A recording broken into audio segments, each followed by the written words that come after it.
I'm Eddie Field with Field Guided DIY. You know, the office told me that I could work from home a lot more, so it's time to retire the more decorative but less comfortable office chair, and so now it's time to upgrade to the FlexFit by Union & Scale Kroy Chair. I'm going to show you step-by-step instructions on how to assemble this, as well as a product review. Let's dive in.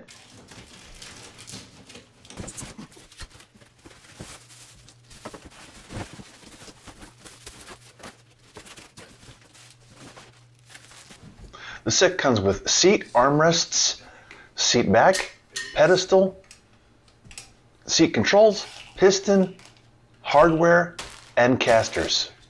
They did a great job of labeling the hardware. Step 1, Step 2, 3, 4.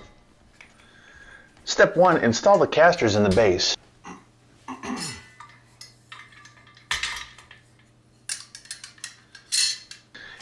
And then the lift piston.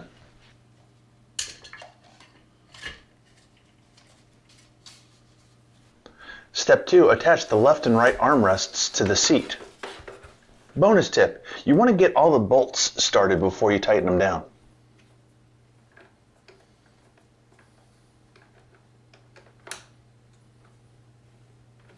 Step 3, attach the lift control to the seat. Again, get all the bolts started before you tighten them down. You see they indicate where the front is.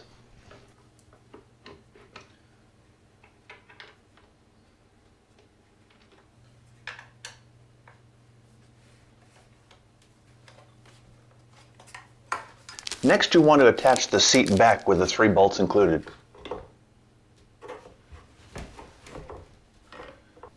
Any guesses on my recommendation?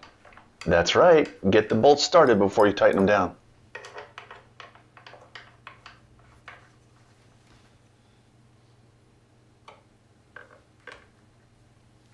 Step 5, put the seat in position on the piston.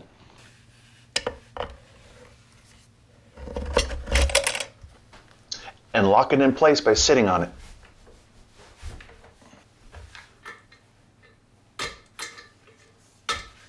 Now you're all done. You can test the armrest adjustment, the seat height adjustment, the lumbar support adjustment, and the seat backrest adjustment.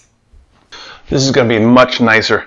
You know, manufacturers have found that a webbed seat works a lot better on the old keister than the traditional foam rubber and spring. And with the lumbar support, that's going to help my ailing back. I hope this has been helpful. If it has, be sure to click like and subscribe. For more helpful tips, click the image on your screen now.